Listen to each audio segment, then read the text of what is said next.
So welcome back to my YouTube classes. ठीक है, after Puja vacation I have taken one important question for the NCERT.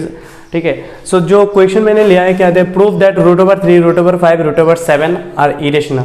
Actually exam में एक ही पूछने वाला है. ठीक है, लास्ट टाइम भी आई थिंक पूछा था कि √7 प्रूव दैट √7 इज इरेशनल. तो इस बार में 3 और 5 से ही पूछ सकता है. ठीक है, तो इसलिए मैंने ये वाला बहुत आपके एग्जाम में भी आने वाला और ये काम, हाँ ये वाला क्वेश्चन है. अगर आ गया तो 3 मार्क्स तो मिलेगा ही मिलेगा.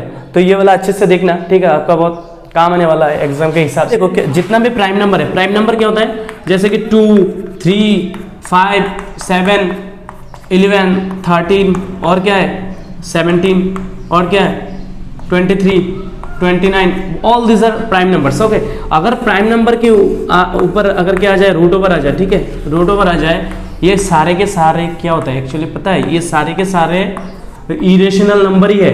तो इरेशनल नंबर को आप इरेशनल प्रूफ करो, मतलब ये थोड़ा गजब की चीज लगता है ना. ये मतलब कैसा लगता है यार, ये जो है प्रैक्टिकली जो इरेशनल है वो इरेशनल कैसे प्रूव करे. तो ये बार प्रूव करने का कोई बजाय, ठीक है, कोई there is a way. So in that way, in this way, with the help of that way we will solve this problem. ठीक है, तो देखो, तो पहले तो आपको सपोज करना है, क्या करना है जी, पहले आपको क्या सपोज करना है, तो सपोज करना है कि ये जो नंबर है वो रैशनल नंबर है. पहले हमको सपोज करना है, वो पहले ही हमको सपोज ही जो करेंगे ना वो पहले ही गलत करेंगे. ठीक है, पहले जो हमको सपोज करना है वो गलत जैसे कि मिस प्रेडिक्शन करना है कि ये वाला इरेशनल, एक्चुअली हमको पता है ये इरेशनल नंबर. ठीक है, बट फिर भी हम क्या बोलेंगे कि ये रैशनल नंबर है. ठीक है, तो बाद ये रेशनल नंबर बोल के बाद में क्या प्रेडिक्शन करके बाद में यह दिखा देंगे कि ये इरेशनल नंबर है. ठीक है, तो let us assume to the contrary. आपके एनसीईआरटी की बुक्स में भी एग्जांपल में मिल जाए. ठीक है, ये लाइन है, कंट्रारी दैट √3, पहले हम कौन सा वाला ले रहे हैं, √3 इज रैशनल. इज मत लिखो, BE लिखो, बी रैशनल. ठीक है, मेरे साथ लिखते चलो, रैशनल. तो रैशनल नंबर जो है क्लास 8 में भी सीखा. What is the rational? Rational number is an, rational is what, a number, it is a number. ठीक है, that can be written in the form of, it is a number that can be written in the form of P/Q, where P and Q are what, are integers, but Q not equal to 0. Q जो क्या होना नहीं चाहिए, 0, मतलब किसी भी number के नीचे 0 नहीं होना चाहिए. ठीक है, वो इमेजिनरी हो जाएगा, वो है ही नहीं कोई ऐसा इसका तोड़. तो अगर ऊपर में आ गया 0, न्यूमिनेटर में 0 और नीचे अगर डिनोमिनेटर में नंबर है तो चलेगा, बट क्या होना नहीं चाहिए, नीचे Q नॉट इक्वल टू 0. किसी भी अगर नंबर P/Q, जैसे कि 2/3, ठीक है, जैसे कि 5/7, ये हो सकता है रैशनल नंबर. ठीक है, this is the format of rational number. तो इन्हीं के हिसाब से देखें तो अगर इसको बोल रहे हैं कि अगर ये √3 अगर रैशनल नंबर है तो मतलब क्या, देयरफॉर वी कैन से क्या, √3 is in the form of what, P/Q. तो साइड में लिखना क्या है, where P and Q are coprime. क्या बोलना है, को प्राइम, को प्राइम, को PRIME, को प्राइम इंटीजर्स. ठीक है, and it has no common factor,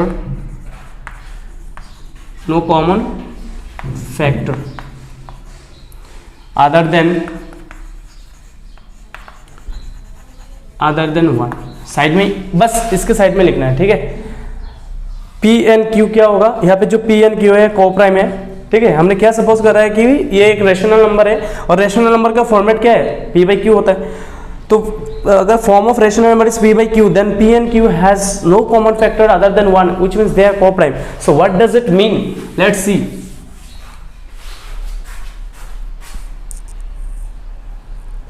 so coprime क्या होता है, जैसे कि अगर मान लेते हैं कि 2 and 7, ठीक है, 2 and 5, 5 and 7, ठीक है, 7 and 13, ऐसे किसी 13 and जैसे कि 19. ठीक है, तो I think you have note it down, okay, already. So let me erase this.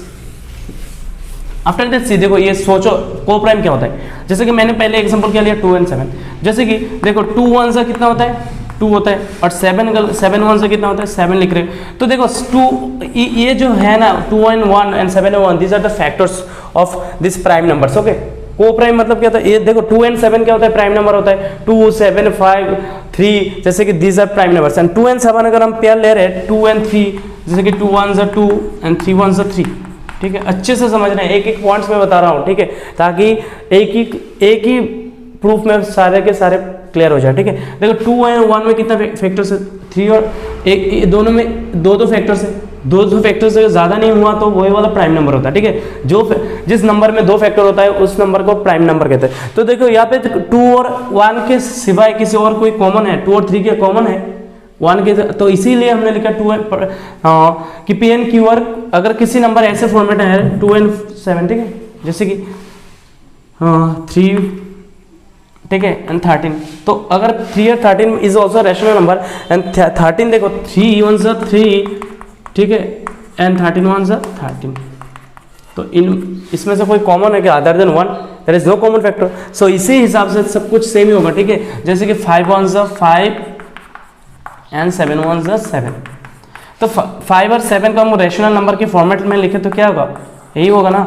तो 5 और 7 में 1 की सिवाय 1 के अलावा कोई है क्या कॉमन फैक्टर? नहीं है ना, तो इसीलिए हमने लिखा है। तो देखो अगर रैशनल नंबर है, हमने क्या लिखा है √3 = p/q, ठीक है। साइड में जो भी लिखा है तुम लोगों ने तो नोट डाउन कर ही लिया। That P and Q are co-primes integers and it doesn't have any common factor other than 1। तो अगर रैशनल नंबर है तो √ओवर नहीं होना चाहिए, तो √ओवर को विड्रॉ करो। तो √ओवर अगर किसी को √ओवर उठाने के लिए क्या करना है, स्क्वायरिंग करना पड़ता है। तो दोनों साइड में, एक साइड में तो करने से नहीं होगा, तो लिखो बोथ साइड स्क्वायरिंग, ठीक है। अगर रैशनल नंबर है √3, ठीक है, √3 रैशनल नंबर, तो ये तो √ओवर, तो अगर रैशनल नंबर है तो ये √ओवर में नहीं होना चाहिए, तो √ओवर में तो है, तो इसलिए हमको क्या करना पड़ेगा, बोथ साइड स्क्वायरिंग करना पड़ेगा, ठीक है। अभी देखो लिखो बोथ साइड स्क्वायरिंग, क्या लिखना है इस साइड, यहाँ पे बोथ साइड स्क्वायरिंग लिखना है, ठीक है। तो लिख लेना है यहाँ पे बोथ साइड। अगर स्क्वायर कर दिया तो स्क्वायर रूट क्या हो जाएगा, कैंसिल। तो इसमें √रूट अबे विड्रॉ हो गया ना, तो p², यहाँ पे नीचे क्या है p², ठीक है। आफ्टर दैट नीचे लिखो, देखो अगर क्रॉस मल्टीप्लाई किया तो क्या हो जाएगा 3 × 3 के नीचे कुछ है नहीं, तो मतलब क्या है, ये रेशनल नंबर के फॉर्मेट में है ना, तो रेशनल नंबर के नीचे कुछ है नहीं। अगर कोई भी नेचुरल नंबर में रेशनल नंबर था, नेचुरल नंबर क्या था 1 2 3 4 ऐसे, ठीक है। तो 1 के नीचे कुछ है नहीं तो 1 है, 2 के नीचे कुछ है नहीं तो 1 है। तो ये all this are all natural numbers are rational numbers. तो अगर 3 है, 3 के नीचे कुछ है नहीं तो ये भी रैशनल नंबर है। तो क्रॉस मल्टीप्लाई कर दिया तो 1 p² 1 × p², 3 × तो 3 क्यूब लिखा मैंने, स्क्वायर होगा, ठीक है, गलती से लिख लिया था, अब लोग टिक कर लेना। तो 1 × p², तो p²। तो देखो अभी q² को बार बार क्यूब लिख रही हो क्यों, डिवाइडेड बाय 3 आ सकता है ना। तो यहाँ पे इक्वेशन 1 देख रखो भाई, ठीक है। तो अगर देखो यहाँ पे क्या हो रहा है, p² इज नाउ हम क्या मिल रहा है हमको, p² इज डिवाइडेड बाय 3। अगर इसका एक थ्योरम है, अगर p² को 3 से डिवाइड हो रहा है तो p भी क्या होगा 3.3 से डिवाइड होगा, वो ये थ्योरम 1.3, ठीक है। अब बुक्स क्या इस वाले चैप्टर के आगे देख लेना, ठीक है। 3.1.3 अकॉर्डिंग टू 3.13 अगर p² 3 से डिवाइड हो रहा है तो p भी क्या होगा 3 से डिवाइड होगा, ठीक है। जैसे कि क्या होगा, जैसे कि मान के चले कि p सपोज p = क्या है 3 है, ठीक है। तो p अगर p = 3 है तो यहाँ पे क्या है p², तो p = 3 है तो 3 का भी तो स्क्वायर होगा ना।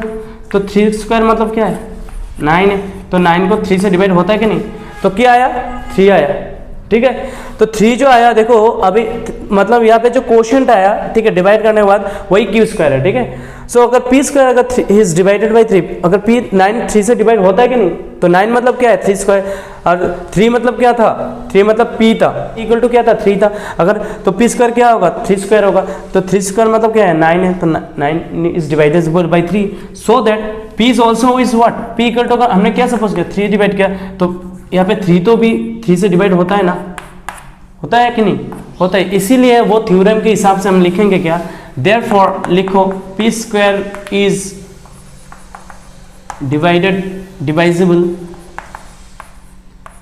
SIVLE डिवाइजिबल बाई 3, देयरफॉर लिखो since P square is divide, ऐसे लिखना since P square is divisible by 3, therefore P is, और you can also write therefore P square is divisible by 3, P is also, therefore P is also divisible by 3. Side में लिख लेना, इसके side में भी according to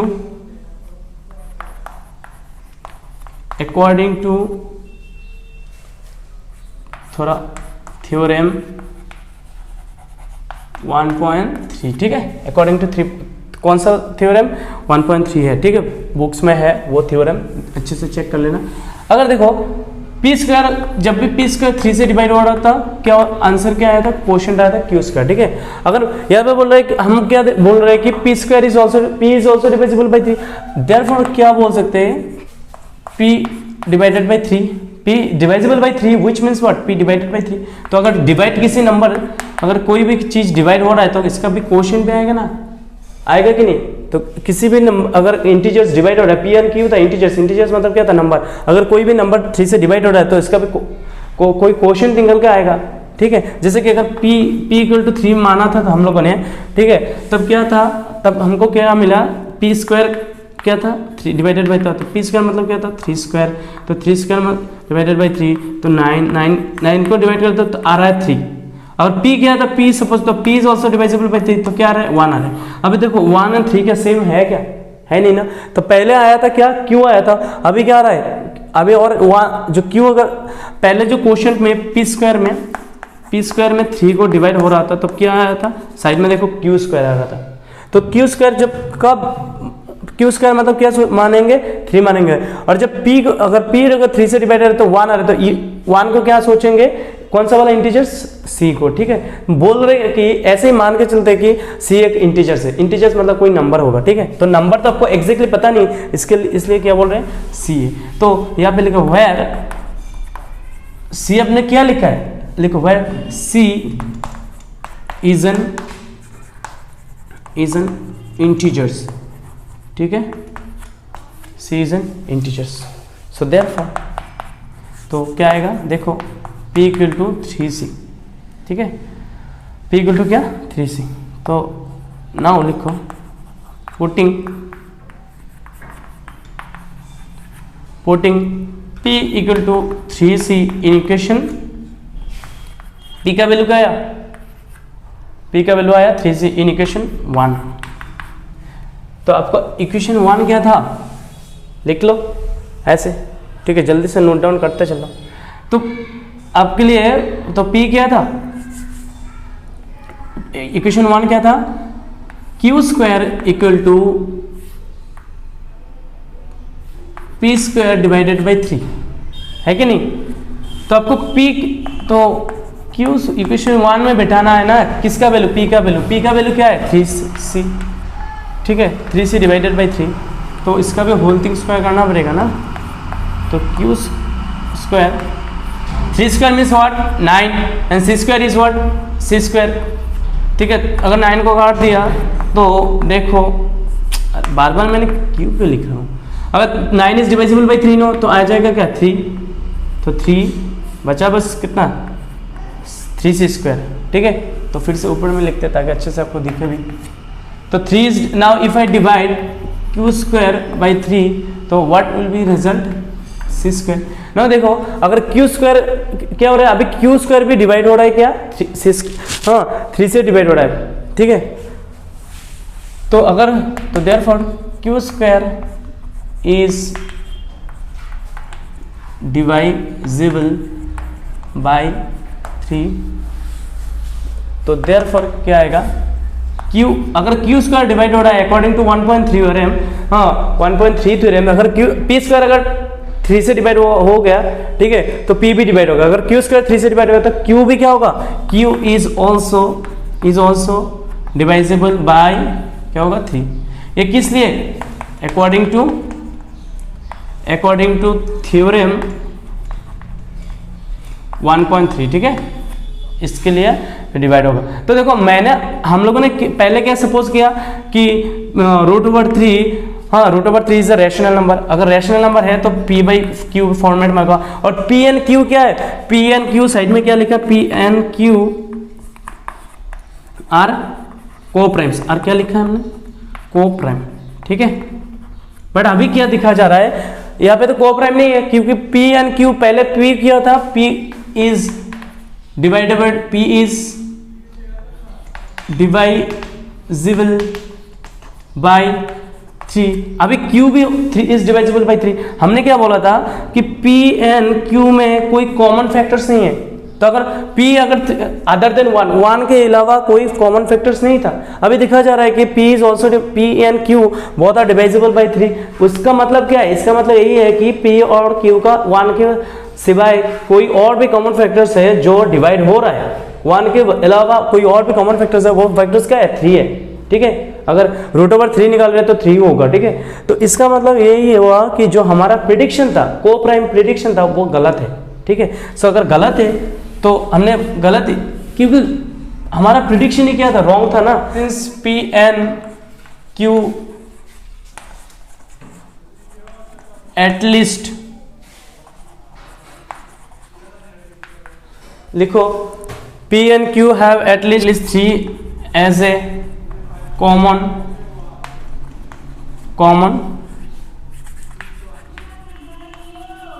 factor, ठीक है। But this contradicts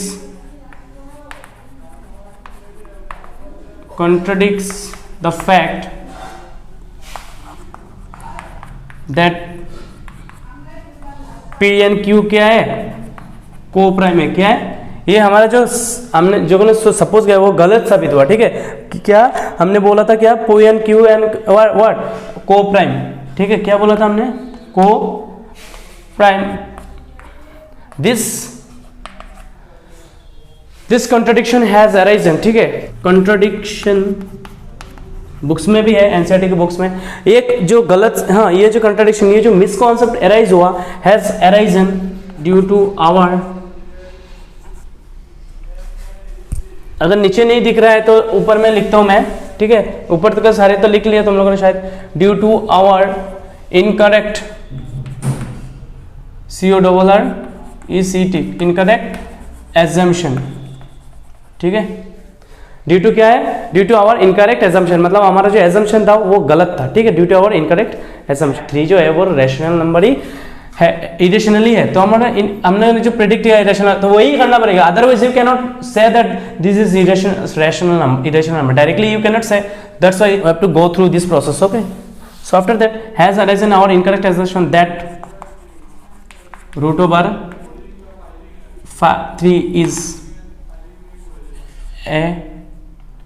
is a rational number। लिखो √3 गलत साबित हो गया, तो हमारा गलत साबित तो क्या है, इसका मतलब we can say at the end of the line we can say √3 is a irrational number, बस इतना ही। सो तो सिर्फ इस आज के क्लास में सिर्फ इतना ही, ठीक है। मिलते हैं अगले क्लास में ऐसी इंटरेस्टिंग क्लास लेके, ठीक है। और अगर आपको क्लास ये अच्छा लगा, एंजॉय कर रहे हो, ठीक है, अगर समझ में आ गया पूरा का पूरा, अगर कोई कमियां है तो मुझे बता देना, ठीक है, कमेंट्स के सेक्शन में। अगर ठीक है बराबर है तो ये भी लाइक्स बनता है, तो likes shares and subscribe my channel. Thank you.